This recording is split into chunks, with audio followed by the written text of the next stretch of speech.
Hello, my friends. How's everybody doing? Get John on here in a second. Beautiful day in Los Angeles. Planning out a trip to London soon. It's been a little chaotic. Got to do all the quarantining and whatnot. What's up? How's everybody doing? Shout out the Discord, which has been amazing the last week or two. It's really building a really cool community on there. Let's see. Just kind of getting back into the swing of things, and then now I'm about to leave for London in a couple of weeks. Oh, where's the chain? Yeah, the Ron Lewis chain. Where's that chain? Go grab that again for next week. How you guys all doing? What's happening? What's up, Iggy? What's up, Hendrik? Shout out to the Discord crew. Bunch of great people. Yeah, we got some great questions this week. A lot of them are kind of long topic, deeper conversation. So we'll see what John and I get into. It's been great getting questions from you guys every week.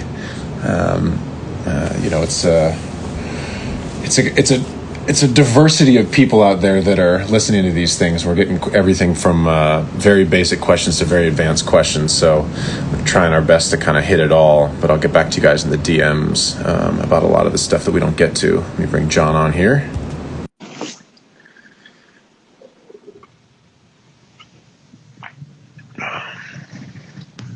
What's up, man? Hello. How are you? Good. Before I jumped on, I heard we have some deep questions coming in today. You know, it's always cool to get questions from people because it's everything from like, hey, how do I deal with S's in vocals to how do I think about my entire life and self-worth? Mm-hmm. And it's everything in between. And not that we can be the be-all end-all for either of those questions, but it's always cool to see people talking about a whole spectrum of things that is really what we deal with. I mean, I'm worried about the S's in my mixes and what I'm doing with my life. So my favorite thing we've been doing with the Conversations podcast is these AMAs. Like we just dropped our second AMA, and it's like we actually want to hear what everyone is thinking and feeling. We don't even ask them for questions. We just say, what's on your mind? You know, like what are people feeling? I mean, how do you treat your S's? That's important. I actually wrote notes today, and some of it is about that, right? Like if I didn't know what people had questions for, but I got some thoughts to chat about today, and one of them is kind of that, or something in regards to that. Like those things still matter. We don't talk about that a lot because I try not to go into technical things, but they all matter. Everything matters. Yeah. How are you doing, man? I'm okay. Okay. You working hard? Yeah. Had a long week of work. I think I did like 20 mixes last week, and now doing notes on them. Yeah, it was a hectic week. It's a lot. Well, that's good. It's good to be busy, I suppose. Yeah. It was a lot of fun, but it was a lot of head down. It was a lot of the opposite of what we talk about here. It was a lot of the opposite of what I seem to preach about taking breaks and perspective. And it was mostly like just head down. Well, when you're deep working into it like that, when you're doing tons and tons of mixes, I'm just gonna try to adjust this a little better there. Okay, I can sit up straight. What do you, if you have limited time to take breaks, what do you do? Because I know a lot of people, we'll get into one of these questions too about balance when you're starting out. I think there's a lot of times that when people are starting out in their career, there really isn't balance in the way that you and I talk about, because we're a little bit further on in our careers.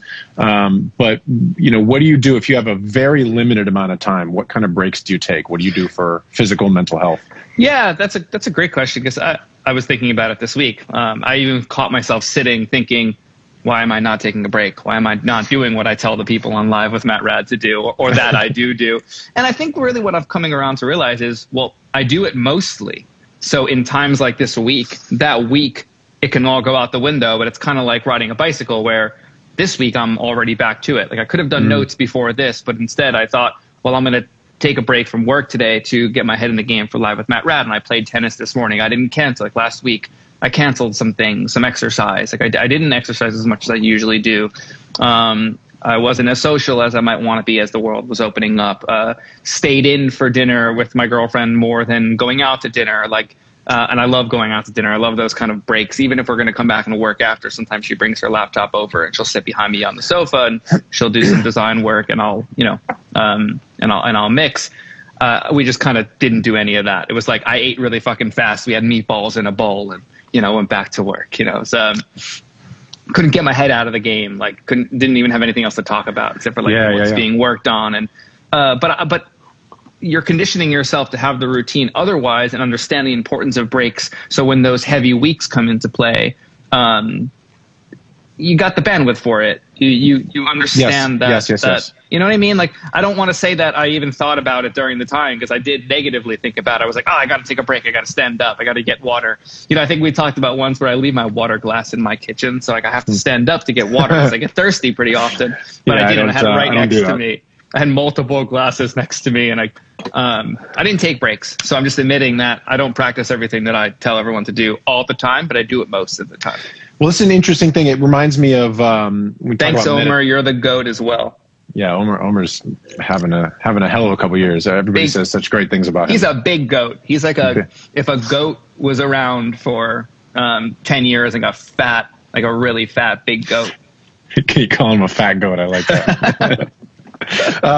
When people talk about I talk about this a lot with people who are doing meditation, and oftentimes it takes people a few tries to get into a habit of meditation, because of course with something like meditation, people start doing it because they're like, I'm anxious, I feel bad, and so they start meditating, and then a week into meditating they go, I feel so much better, and then they stop meditating.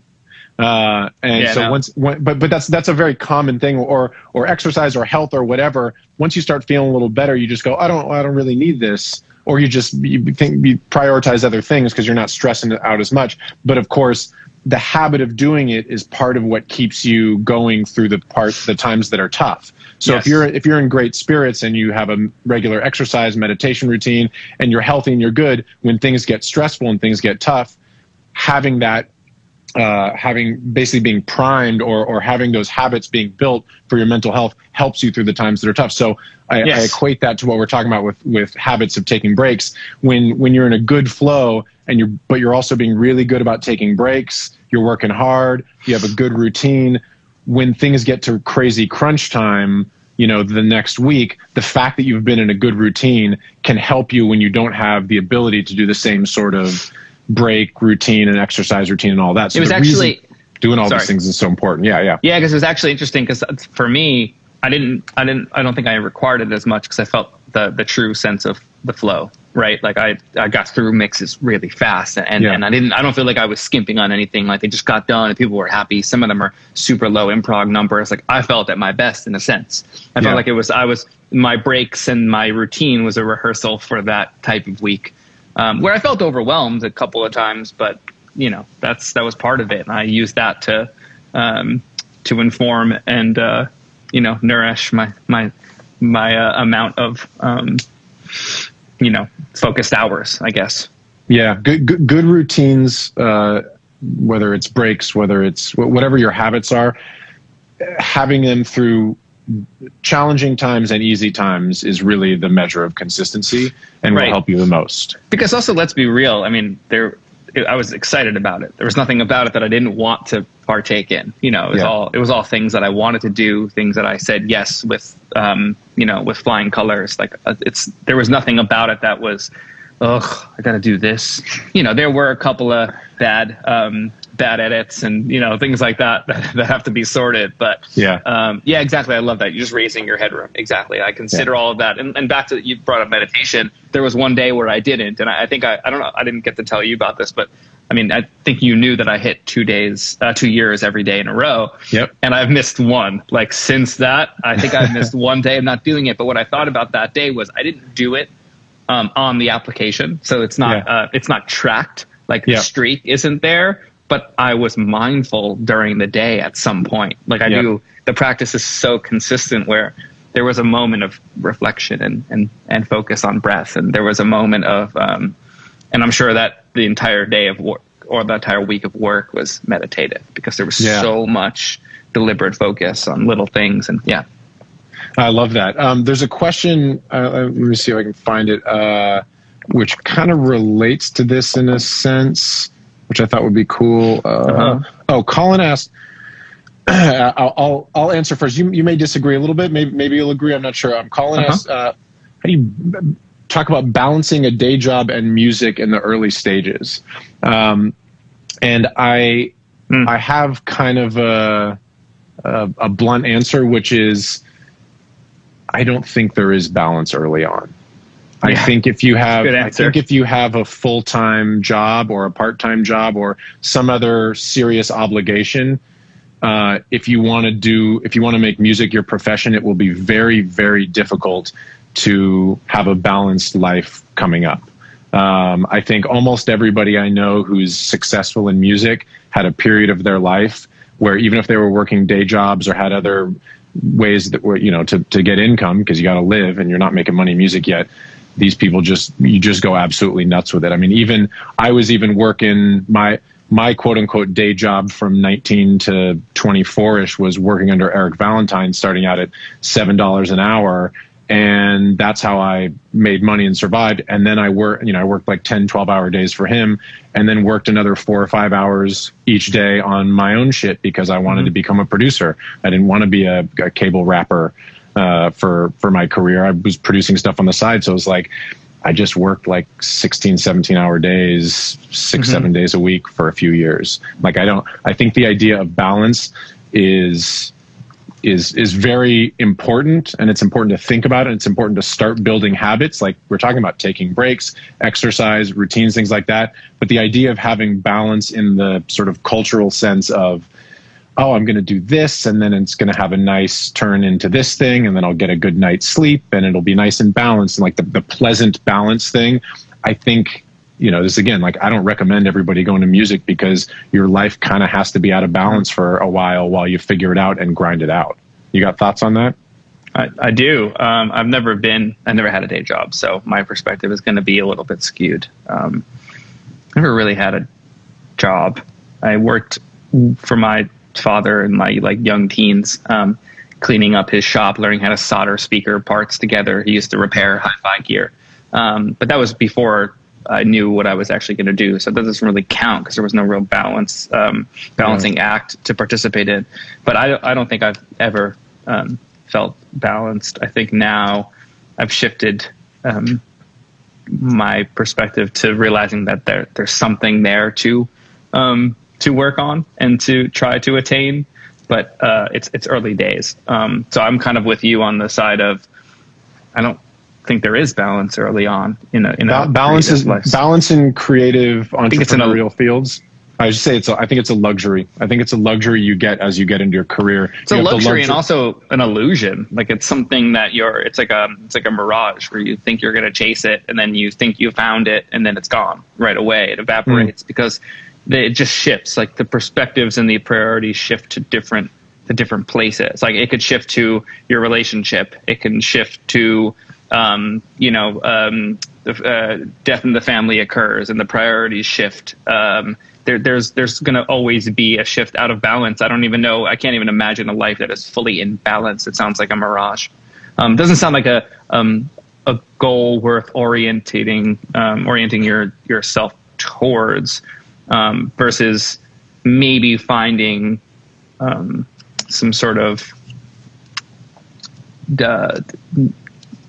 I'd have to think about this a lot. There's got to be like a daily balance, like day to day of what do I need? I need to take care of myself physically. So, science says that we should probably have 5 days of some sort of resistance or endurance training, and whether with bands, weight, body weight or high intensity, whatever people are at, and 2 rest days, and those rest days could have a hike or a walk or nothing, right? So like we know that we should take care of ourselves. So if we're thinking about that in balance on a scale, probably have enough of that, whether that's 20 minutes to an hour to 90 minutes if you're going really hard, like whatever those. So there's a balance within each day, within each task, but I can't imagine orienting my life towards trying to find balance. And that's I'm trying to think. The question to me, and I may be wrong about this. I want to read a comment here too. The question to me is, okay, how do I do it in a way that makes sense and is good for my mental health and that sort of thing. And I think the answer to that is you push yourself to the limit in such a way that doesn't drive you crazy. I want to read this from Benny, one of the comments. I'm just taking my time, enjoying however much I can afford to put in. If it takes 10 years, I'm cool with that. I have 3 kids, wife, and day job. And if you're in that position, yeah, exactly. I mean, that's a beautiful way to go about it, is you put in as much time as you can and be there for your family in the capacity that you need to do that.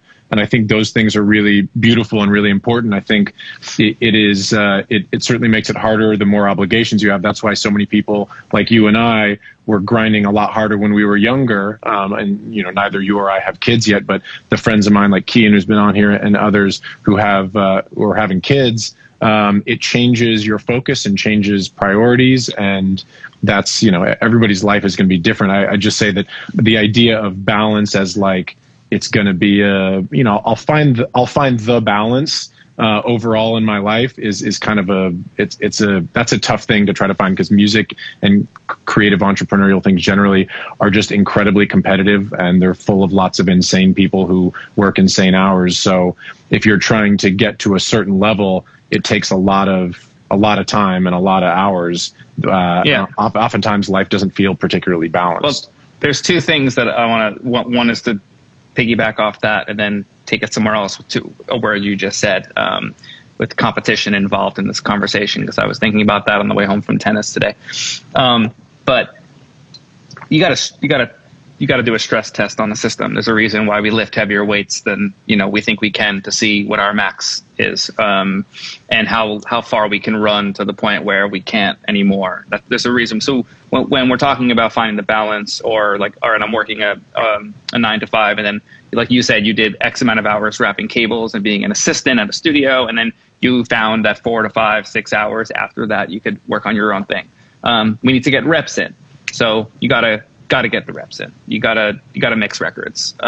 If you've only mixed 1 record and your homie has mixed 1,000 records, like, I'm gonna hire the person that mixed 1,000 most likely compared to the person that's mixed 1, just based on repetition and amount of output that someone has. So you got to get reps in. So you got to find the time that allows you to do that, and do it. And don't do it where you start getting sick twice a week or 3 times a month. But I would. By the way, that's happened to me. Yeah, same. That's what I'm saying. The stress test, we have to find our maximum. So I would push oneself as far as they can go with lack of sleep until they understand the boundaries, and then pull it back from there. Now, let's bring in the competition into the conversation, because that's what seems to incentivize people to do these long hours, or I'm not doing enough because so-and-so's doing it, or Instagram shows that so-and-so is doing it all hours of the night because they posted that they're up at 4 a.m. working. Do we know that they didn't start at midnight and they've only been working for 4 hours because they had a day of leisure before? Like, there's so much unknown with the amount of demystifying of the process that we see now and then. But I was trying to think of the just the concept of healthy competition, where the incentive is to be happy for others as well as oneself, right? So like, you see someone's success, and this actually comes from the newest Lex Friedman podcast with David Schmachtenberger on it, the idea of the importance of compersion, like feeling joy for others in their success. And that's different than compassion and the feeling of love for someone else. It's like the true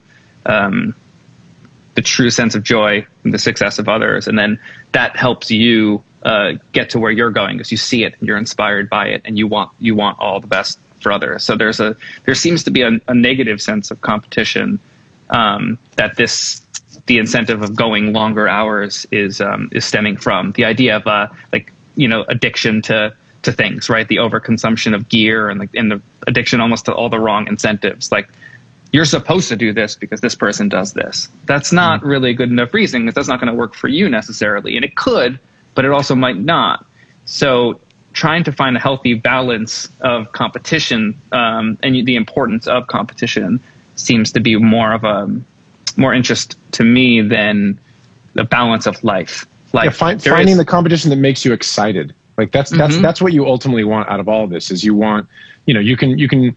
I'm excited when record maker friends of mine are like, let's go crazy. Let's do 3 days. Let's stay at the house. Let's just work all the time. And that makes me excited. But if I'm looking at other people and the times when I like look at someone else's Instagram and like, they're just doing stuff all the time, and then I get bummed out about it because I'm not doing enough, that's obviously not productive. But you're absolutely right. There's ways to do it. There's ways to have the perspective of, I'm excited by my friends making these great records, or people that I don't know making these great records. I used to love, watching, when people go live on their Instagram or live on Twitch or whatever, people in the studio, there's certain artists and things that I just get really excited to watch do things. I love watching the YouTube videos I was actually just watching some last night of like Pharrell in the studio.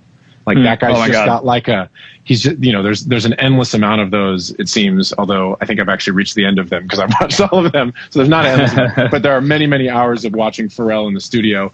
And not that I'll just sit there and watch hours of it, but I'll just put it on for 5 minutes and just see that guy's energy and go, yes, yes, yes, this is why I like making music. And then it'll just make me excited. And he's not in the studio 100% of the time, all the time, but there was an era where he was in all the time. And that's a type of comparison and competition that makes me very excited to make records. I think that's a very positive thing for people. Yeah, that's healthy. It's healthy to the point where you understand your limitations within these parameters as well, though. Like if you then stayed up for a month straight because you were inspired and got sick from it, for example, and maybe gained 20 pounds because you weren't mindful, and whatever the negative effect is, then that wouldn't be healthy competition. Yeah, of course. And then so your example can be both, is what I'm saying. Finding your limits is really good. Yeah. So I don't know. I think about that a lot. I think about, I want to be on that record. I mean, these are things that I'm working on. I'm not advanced or enlightened by any means. I'm like, I see someone that's on a record, or like, for example, I have 3 songs on a very exciting record coming out, and I want all of it. I'm not going to get all of it, right? But like, that's, my brain goes, why do I not have all of it? Why does Serban have a couple? Like, I don't want, Serban's got enough records that came out, like, but maybe there's a lot of reasons why he has a few on the record and I only have a few. There's enough reasons why that points back to, wait, I should be happy I'm on this album, and find gratitude there. And then but that's healthy competition. That's with that amount of understanding that there's a reason why we're both on this record and not I have it all, because it's not healthy to want it all. It's healthy to a degree to want it all, but for what reasons? Because I don't want him to get it. That's not fair. Like that's not good for him. That's not good competition. It's interesting, and I think James Arthur just announced his album coming out. I know you have a couple of mixes on two. The single just came out. One of them. Yeah, single just came out September. I have 4 productions on the record, and I was just DMing with Eric Madrid, who has a couple of mixes. Manny has a couple of mixes. It's a nice family album, but it's just interesting to see that, like, that's one of those albums where it's like the A&R and the artist and different people were right for different tracks, and ultimately the result of it is we all get to work on this album, and that's really great. And I'm really excited about that. The only thing I'm bummed about is that you and I didn't work on the same tracks. I know. Manny mixed 3 of mine. I might mix my 4th, the 4th one myself, and you mixed a couple of songs, but didn't. We're going to finally work on something. I love that. We're at episode 51 together, 51st hour of our Live with Matt Rad, and we've never mixed a song together. I know, it's been a year, and you haven't mixed one of my productions. We haven't co-mixed. We haven't done any of that. Maybe on the one that I'll talk to the A&R. Maybe on the one that I might mix. Maybe I can convince him to just have you come in and co-mix with me. I'm around. That'd be fun. Let's hit this question right there. This is one of my favorite questions. What is your biggest failure, and what did you learn from it? I want to tell a story. Okay, go. I think I'm allowed to talk about this. Yeah, I'm allowed to talk about this. It's fine. I think it was like 8-9 years ago. I just started working with Tony, and we were working on he was working on the Beyonce self-titled album, the one that kind of like broke the internet when it came out. Yeah. I forgot what song it was. And he asked me to tune a second verse. It's like a couple of notes. And he's like, we never tune Beyonce. Beyonce doesn't need to get tuned. But something about this, like, just a couple of notes, you got to do it. And because I've tuned a gazillion vocals in my life thinking that I'm all that, I tuned the whole vocal. And he just fucking yelled. He just hit me with it. Like, told you to fucking tune 3 notes. You tune the whole vocal. Don't ever fucking do anything more than I ask you to do. And he got so pissed, and it was so sick, and I loved it. And I was like, all right, put me in my place. And then we went out to the kind of back step where he would like smoke a cigarette or something, and we would apologize for hitting you. Yeah. And he did. Like the stoop is kind of where we actually learn the lessons, right? Whether they were positive or negatives, whether we fucked up or did great jobs. It's like you got out of the room, and that's when you ask the question. It's like in mentorship, like you learn at lunch. You don't learn in the room when it's happening. Yep. You like ask the right. You have to learn when to spend. When to expend the right energy and ask the right questions at the right time. But that was a huge, huge failure of like, why the fuck did I even think that was a good idea? Like, what was going through my brain to say, yeah, it's a great idea, tune an entire Beyonce needs me to tune her voice. Like it came to the mix before, and like some assistant engineer is going to it doesn't make any sense in life. And it just taught me to leave most things and not be so precious about things that you think are better. Yeah. So I think that answers the question. Also, you should have gone full T-Pain on that shit. Record probably would have been a bigger hit. I don't know. Go crazy on it. But then like right after that, I think this has actually happened. It was like right after that, or it felt like right after that record 7-Eleven came out, and it's her with like T-Pain auto tune on. And we both made a joke about that moment of like, that's when Beyonce puts tune on. Like it's so intentional. Also love that record. Yeah, that's a great one. Let's see if we can jump to another question or two. There's a bunch of really good ones.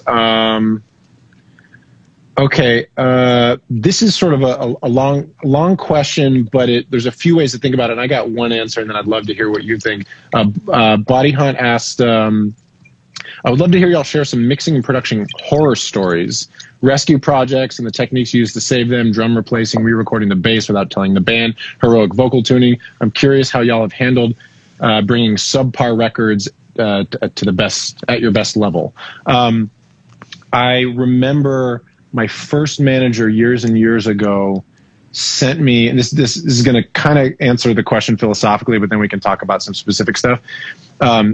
I remember my manager years ago, and I was just kind of getting my name in there for being a producer, kind of moving on from being Eric Valentine's assistant. And my manager at the time sent me a band, and like he was like, "What do you think about this? They just signed to this indie label. Tell me what you think of the music." And I listened to it, and I was like, "Fuck, this sounds terrible. Like I don't like it's like the recording's bad, and like the band doesn't sound very good." And so I hit him back, and I was like, it just sounds terrible. Like I don't know what they're doing. The production is this. I don't know if I'm really into it. Like the mix doesn't sound good, and this and this and this. And he goes, "Yes, the recordings aren't good. That's why they need a producer." Yeah. And I went, "Oh, I got to rethink.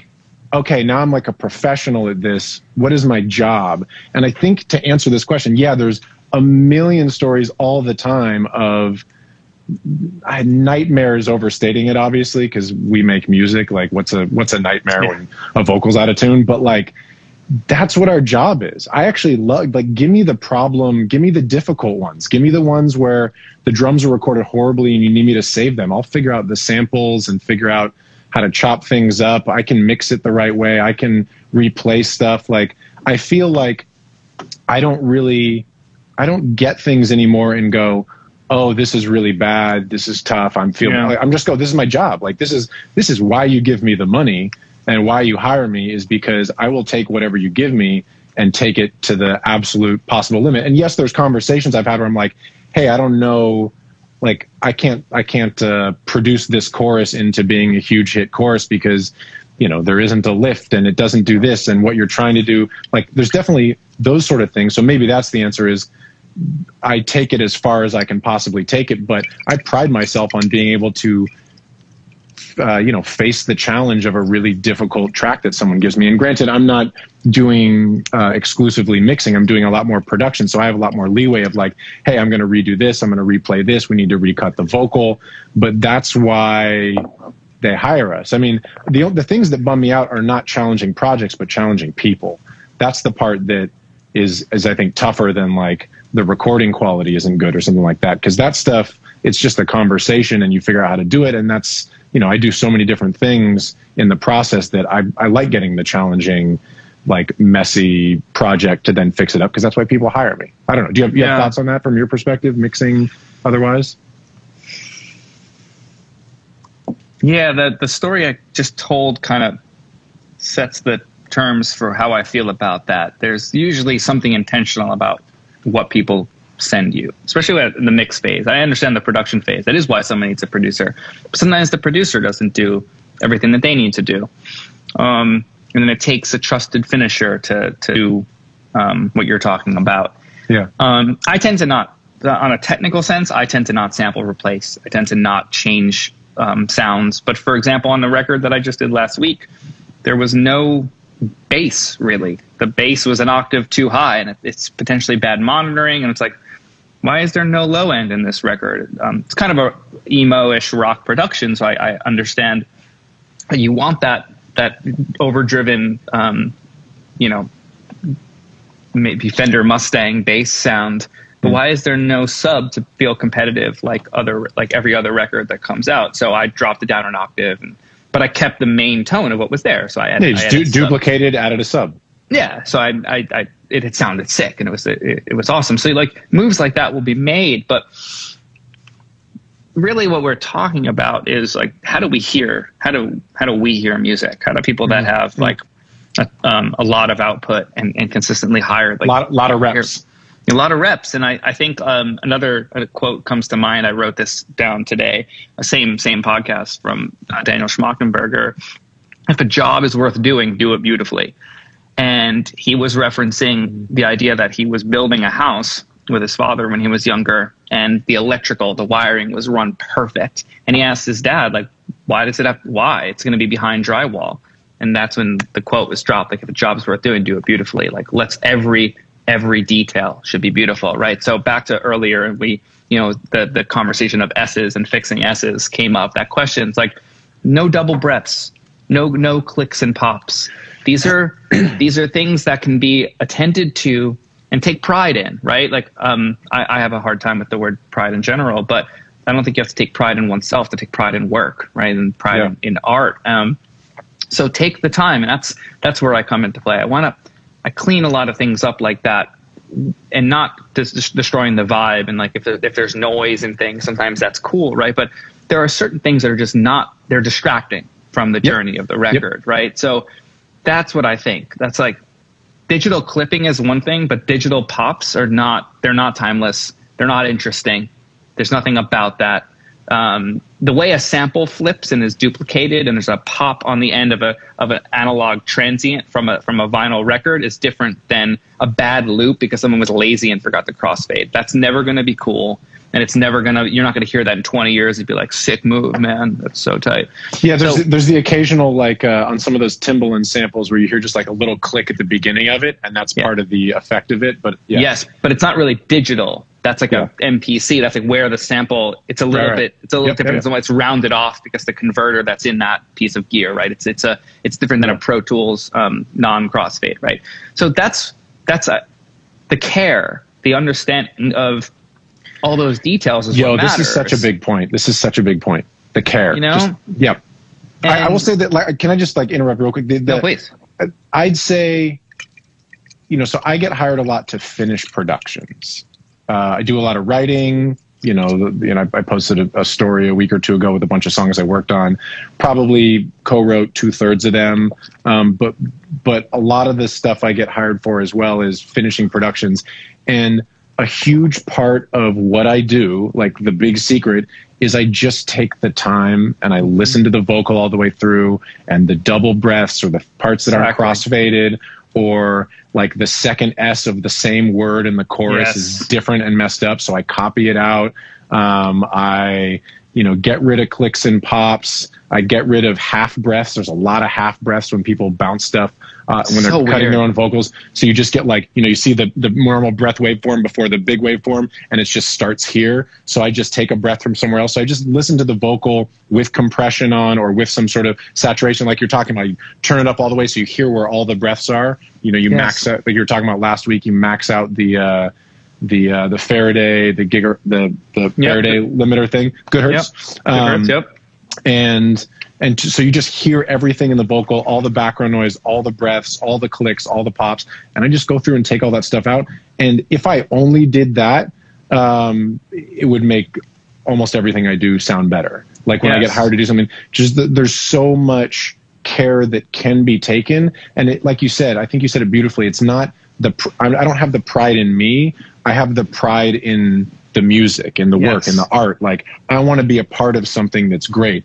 I don't have any illusions that when I am finishing a production, like a couple of these James Arthur songs, Red Triangle did then the song SOS, which I don't think anybody's heard yet, which is amazing. Like, and Medicine, which is the first single. Like, these guys did an amazing amount of work, and I just went in and just like leaned into it and was just like, I want to be careful with this song and these recordings and see what I can hear, or hear what I can hear and see what I can do, and just take the time and go in and like, can I make this vocal a little clearer? Can I make this guitar transition a little bit better? Where's the downbeat? Why is the downbeat hitting this way? Can I make it more impactful? I see what they're trying to do. Let me enhance it.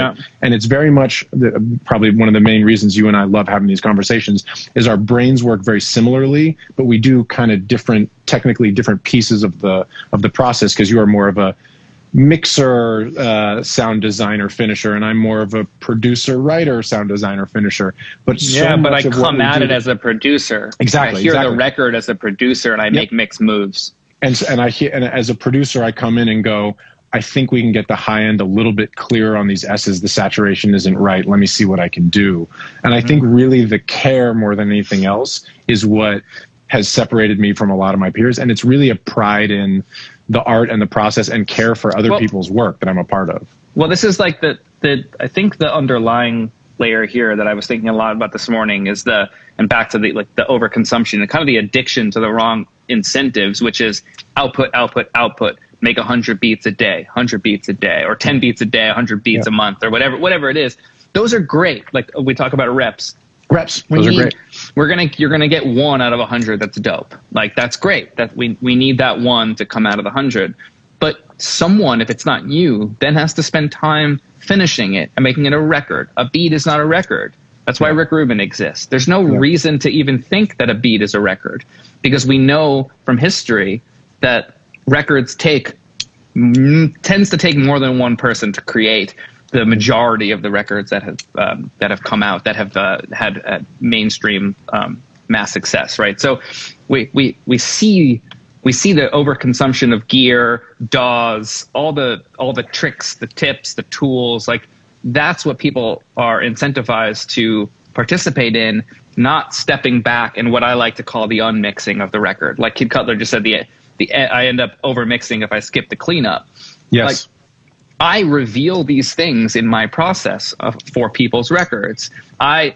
You couldn't tell in the over-limited version of this mix that I brought up about not having bass that there was no low end, because the false sense of low end is stepped up against the glass, pushed up against the glass because of a limiter in the rough mix. And then when you take the limiter off, there's no low end, but there's a sense of it in this, so someone thought there was, right? Like, the producer didn't say to me, thanks for adding sub to my mix. He was like, this sounds great. Like, can we do this, and this, little notes? They didn't even realize that I did it. And that's where I take those leaps. I try to make those kind of changes without even people understanding why or what I did. It just now feels like a record, because it's not about what I did. And that's the whole point. But the incentive is to lean into, I need to be seen. I did this. And I empathize with that, because the idea of like lack of credits. I think you posted that, like, the Genius versus Spotify credits. The amount of people that are visible on Genius's website versus what's going on Spotify. Crazy. In a sense, like, I gave up on that like years ago, right? Like, well, can we shout out Bane's connected me with these guys? now I can't remember the name. That they're doing these like extensive credits.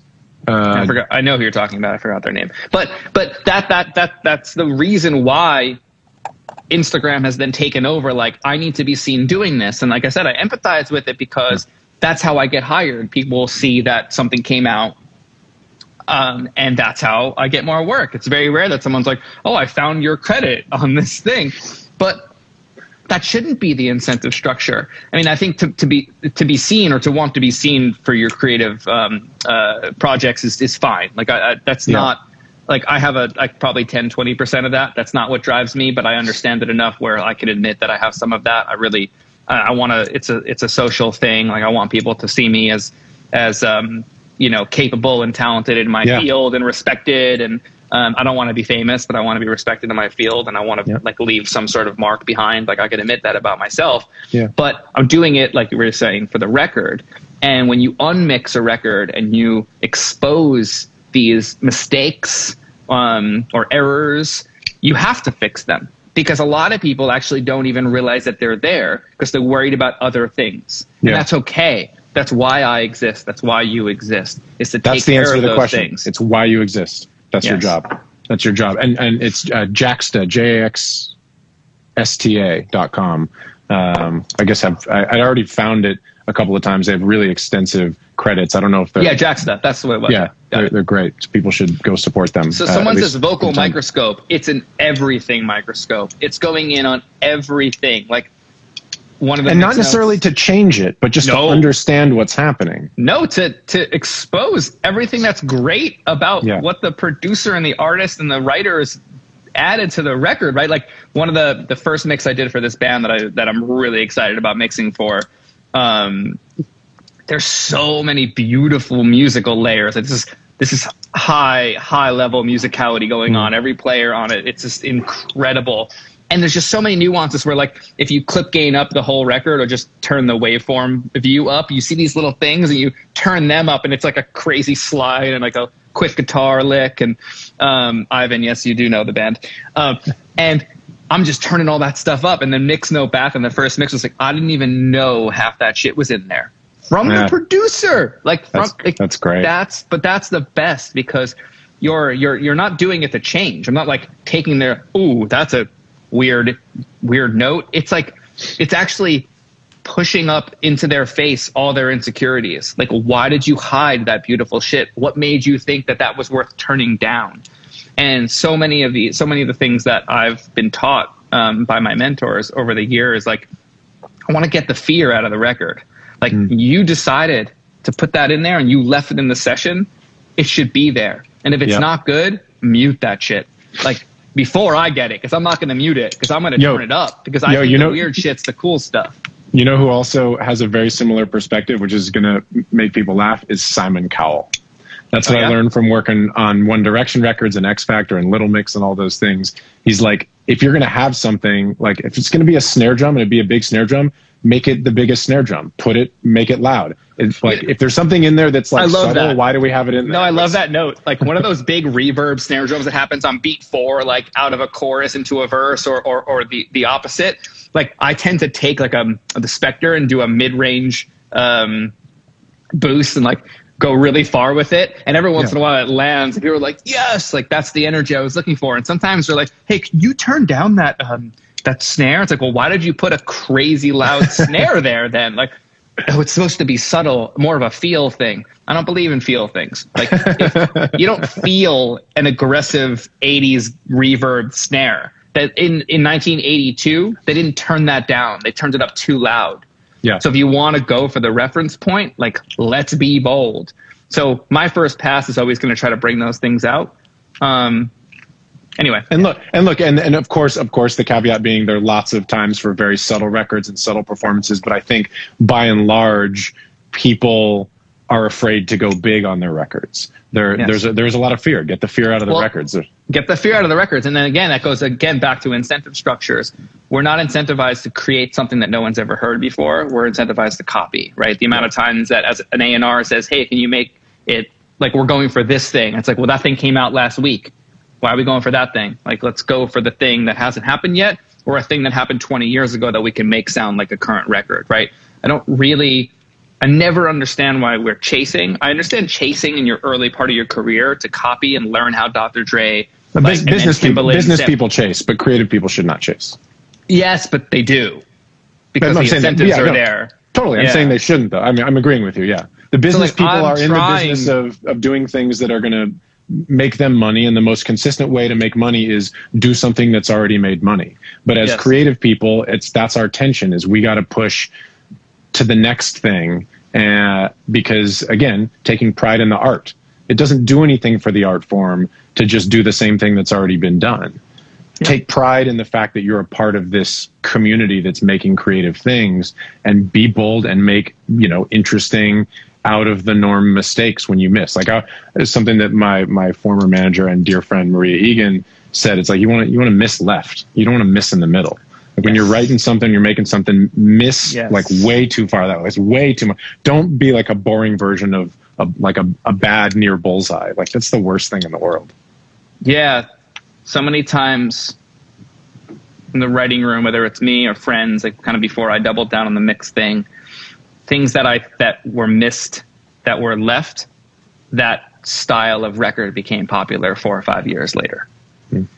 So I'm going to take that influence and try to put it on every record, which is like, if this record's created now and it's coming out now, let's push it as far as it can go. Just left. Yeah. Just as bold as possible. One of my favorite Kanye West quotes, trend is always late. Exactly. Trend is always late.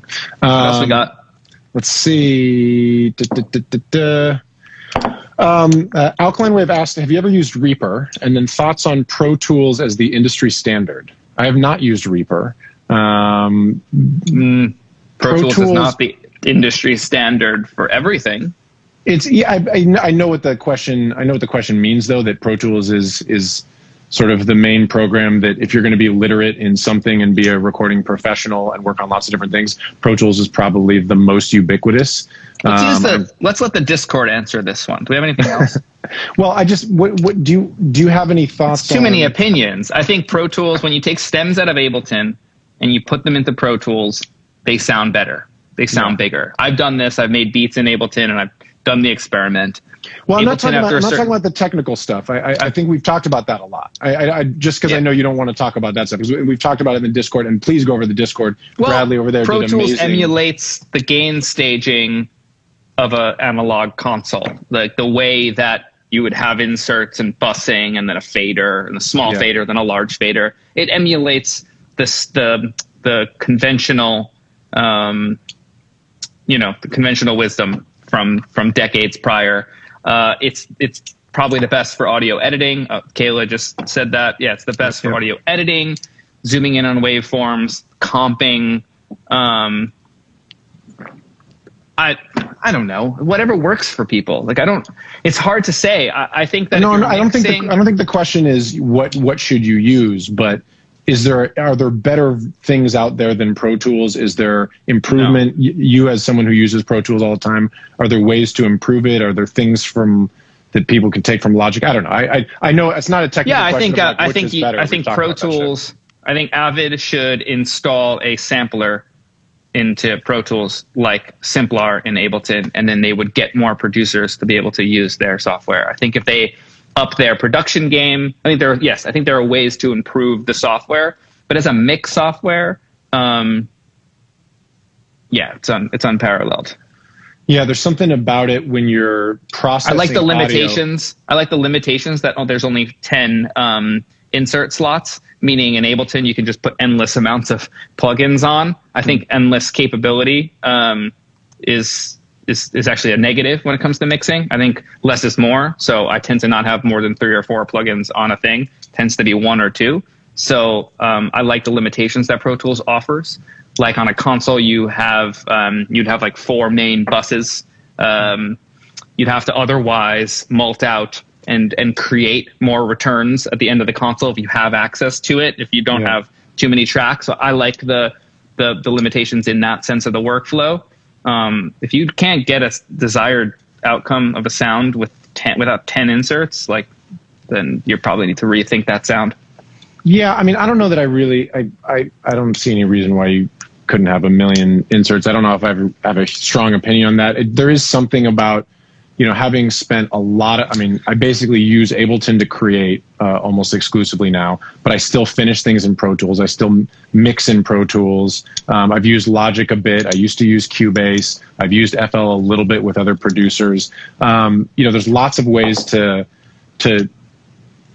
make records, and I think any way that anybody wants to make records is great. And I use programs, but there's something about Pro Tools with the history of it, the ubiquity of it. The only thing that'll really change Pro Tools being the standard is if somehow another program, probably Logic, becomes something that lots and lots of mixers and mastering engineers use. And until that happens, and I don't see that happening unless Avid really screws something up, there's something about the stability and ease of audio editing and routing and consistency of Pro Tools that I think is just better than everything else. So in terms of industry standard, seems right to me. Seems like it'll continue to be that. It's just, it will be. It's worth everybody understanding some basics of how to use it. Yeah, it's a very uninteresting thing. Yeah.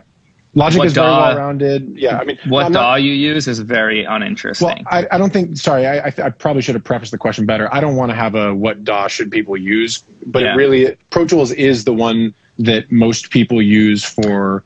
Oh, I'm not even pushing back on that from you. I'm just saying, like, for someone that's asking that question, just there's other things to be wondering about. Yeah, use one and try it, and if it works great for you. This question on that note, though, is interesting. Do you only use a few plugins because the tracks sound great, or would you feel the same with busted bedroom recordings? I mix a lot of busted bedroom recordings. They're going to inherently be delivered as busted bedroom recordings. So we're just going to try to get the most out of busted bedroom recordings and let them be that vibe. I'm not trying to change the vibe of people's records. So yeah, and when I get busted bedroom recordings, if I'm finishing a production and they're like, we want to take this from a 9 to a 10, it's still going to be a busted bedroom recording because that's the vibe. It's going to sound like I don't know, like a Devendra Banhart demo or something.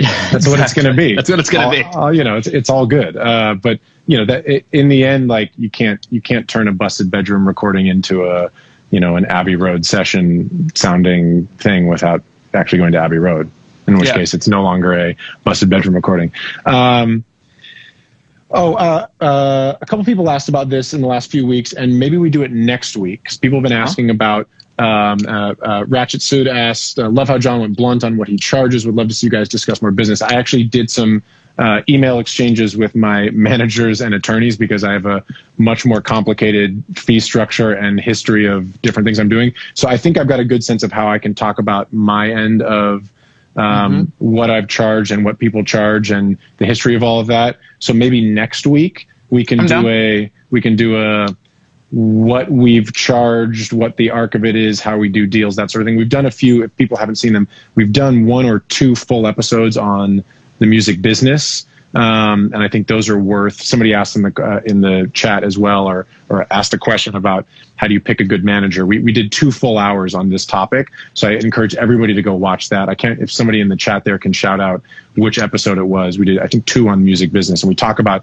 getting managers, charging things, fee structures, royalties, a lot of that, which I will probably actually go back and watch so we don't repeat ourselves. But maybe next week we can talk about that. If you're down with that. Yeah. I mean, you already kind of went after it, but we'll talk about it more and have it consolidated. But if somebody in the chat there can let us know which episode were the business ones so people can check those out. Let's see. Oh, there's a quick one from Wander Wonder, which I love that name. Subwoofers. Are subwoofers necessary in a home studio, smaller space? I don't have a sub, so... Subwoofers are... I mean, I have 8-inch drivers, and they're great, but...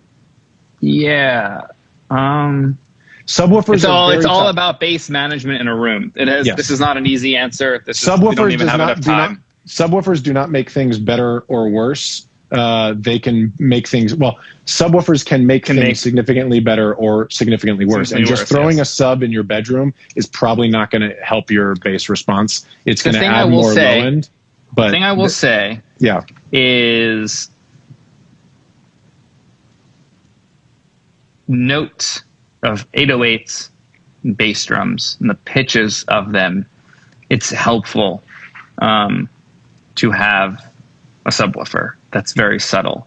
A lot of the times, so when I say don't sample replace, I very often pitch kick drums and snare drums and 808 notes. I pitch them around because there's wrong notes at play, and the way the kick is interacting with the bass is not quite right, and it's not a EQ, it's not a frequency thing, or it can be a frequency thing, but based on pitch, right? So but I do that, so I don't know if that's a necessity. I would say the answer to the subwoofer thing is sort of 2 steps back, which is you don't need to, but the idea would be you need to hear bass frequencies down to 30 something. I mean, if you want to hear the notes that are in 808s and the sub frequencies of kick drums, you do need to be able to hear bass frequencies pretty low. And, most smaller monitors or consumer monitors are not going to do a great job of that. I have the PMC 228s, and I would like to get an octave below. I mean, that's ultimately where I'm going to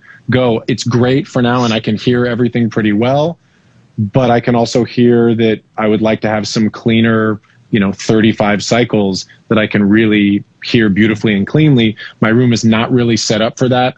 The next place I go, wherever that is, I will probably have a sub set up as well. But just adding a sub immediately causes lots of phase issues if you're not in a great room, if it's not matched well, if the crossover isn't right.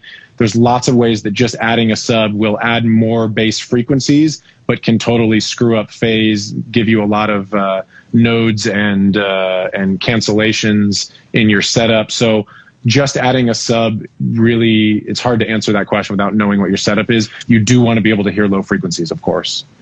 The 3 people are talking about sub packs. I have one in my closet. I don't think I've ever used it. What is a sub pack? I don't know what that is. You put it on the seat so you can feel it below you. It's like the drum. It's like a gamer thing. You put on you. Yeah. You can feel it vibrate. And by the way, in terms of fun and production, do whatever the fuck you want. Deep topic. Like Rory's saying, I don't like these questions for us because it's not. I don't really have any answers here. Well, that's why we go back and just say it's important, but there's no way to answer the question by just saying yes or no to a sub. I want to be careful with things like this. I don't want to be dismissive of questions, but I also I know my limits. Yeah. And I'm not capable of answering that's the limit. That.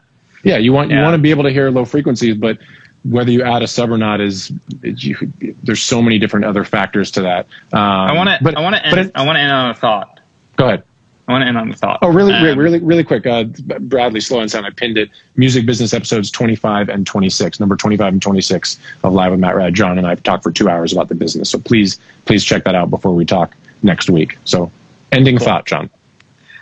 I wanted to say this about the bedroom kind of productions and kind of where music is headed. And this is probably for a longer conversation, but I'm going to say it now. I'm grateful for people that have done it before me. And before us, and people that I know the names of, and people that will never know the names of. Pioneers in audio gear, gear that predetermined the way audio gear would be created, and I do feel like we're losing some of that respect and understanding when it comes to these bedroom style productions and mixes, where the care is left out, where these bad edits that we're talking about, and not to complain about them, but to bring awareness of the fact that these things still matter.